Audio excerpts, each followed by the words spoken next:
So this is Mira. She's our new livestock guardian dog. She's our first ever. She's a 5-month-old Turkish Baz. She's puppy in training. We chose to get an LGD for a couple reasons. The first reason being that when we move out to our new property, the pastures are going to be a lot farther back onto our property, away from the house and all the yard lights and everything. Make it less intimidating for a predator to come and make their move. Where we live now, we live at one of those country intersections where it's like a house or 5 houses, a church, and a bar.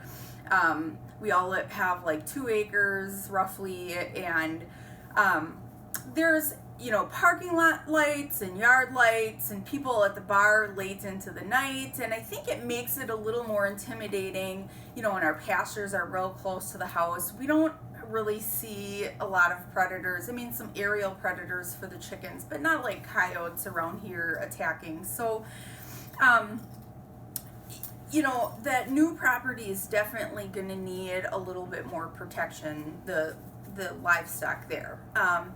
The second reason that we decided to get a dog is that last year our coyote, or our dachshund, was stalked by a coyote in the field. I was out doing chores in the morning. He was kind of looking around in the field for mice, and I saw what I thought was a deer coming across the field, and when I looked again, I realized it was a coyote, and he was closer to the dog, my dachshund, than I was. Long story short, my crazy lady's screaming act scared him away, and I was able to scare it away. But that was when I really decided, okay, I think we need to think about what kind of predator protection we need at our new place. So I rethought kind of my views on what our threat actually was.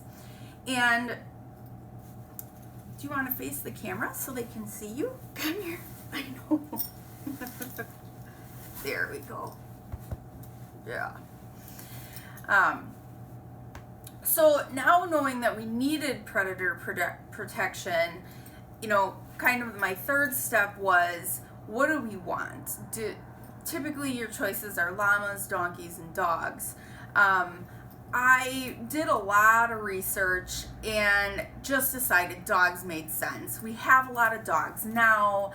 Llamas and donkeys are more, they scare them away, and they can kick and stuff, but a dog will actually engage. And plus, I just think I would hear a dog alerting better than I would understand what's going on if a llama was, seeing a threat. So a dog was just a natural choice for me.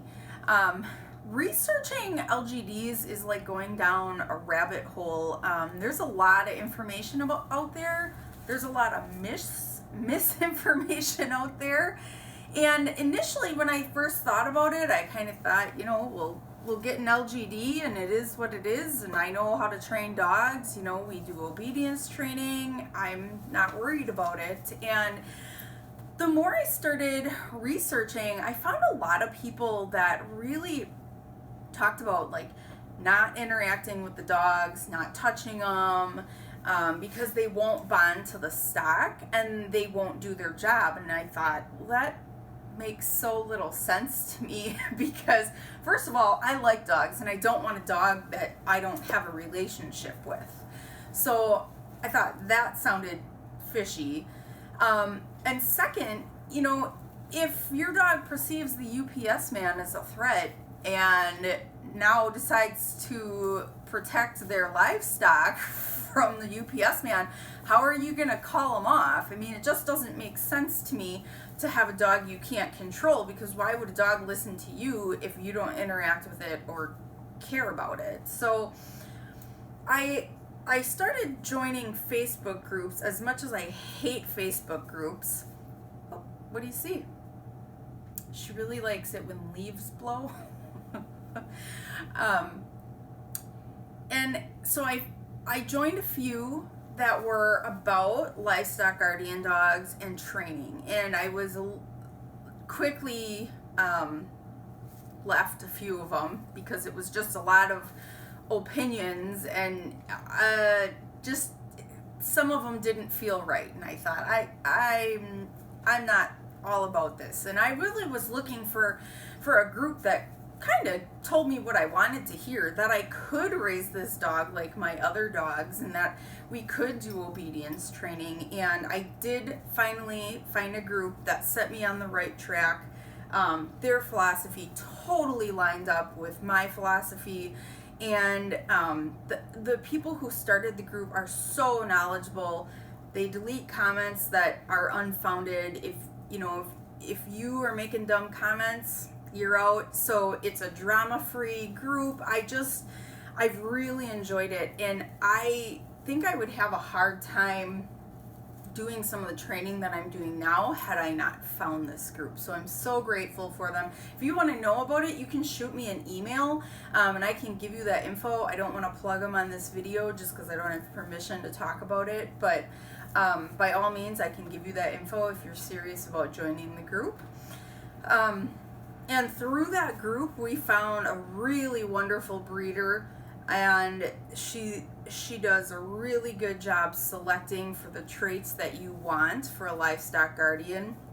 And we brought Mira home October 27th, and I'll just show you a little bit about what's been going on the last 2 months with her here.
Taking a pit stop on the way home.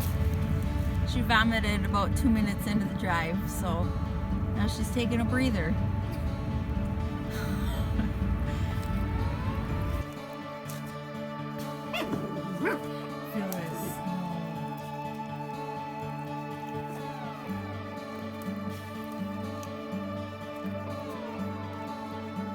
She's still in her toy.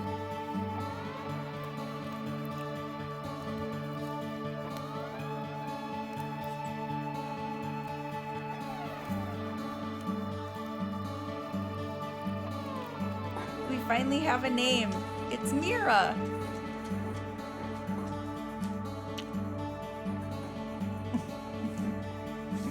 Oh, she's such a good girl. Oh, I love you too. So this is Mira's second morning here. I'm gonna try and get her out of the crate. The first morning she laid with it open for probably 3 hours before she came out.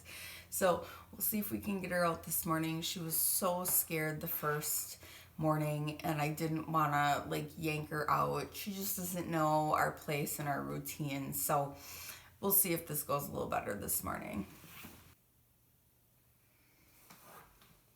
She's gonna need a little bit more time. Ready to go out?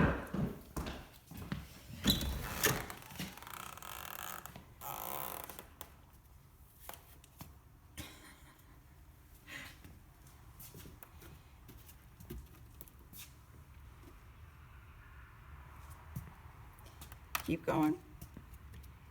All the way. There we go.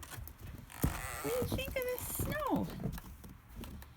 I don't care. What?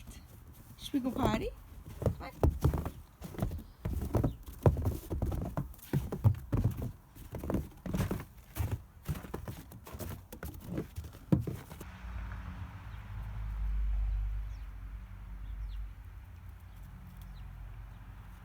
You're trying to eat the grass out of the snow?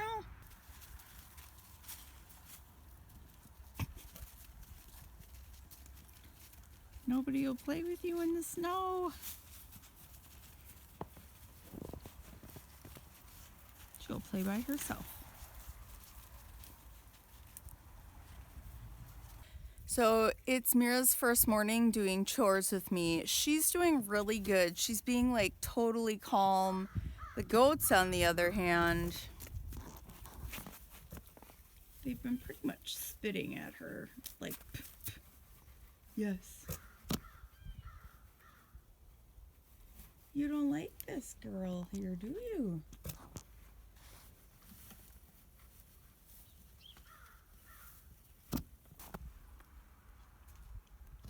Sweetie, you're doing so good.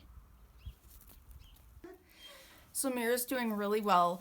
I'm not letting her come past the doorway of the rabbitry just because our rabbits aren't used to dogs.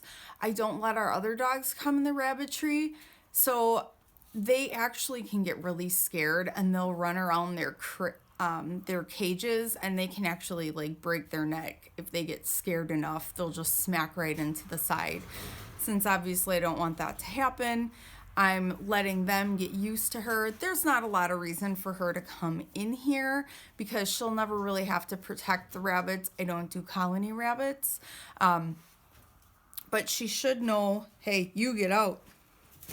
She should know that she can't just run in here and do whatever she wants because she'll scare them. So I try to keep them just in the front in the doorway area here. It's October 31st. More snow. Hate it so much. It's been a long time since we've had this much snow this time of year, but the dogs are loving it. Mira's doing really, really well. Our dogs still don't really know what to do with her. Louie doesn't mind her. That's Flora there, the black one. She hates her. Wooten kind of ignores her. Our puppy actually really likes her. This is our little puppy Phyllis, and she really, really likes her. And Mira's being very, very gentle with her. She plays nicely. They mouth together, and she's doing a really good job. This girl is walking on a lead like a champ. Mira. She's doing really, really well. She doesn't pull at all. She keeps a loose lead. I'm very happy with her. So that's it for now, guys. I just wanted to introduce you to Mira, and I will keep you up to date on her training and as we introduce her more to the stock.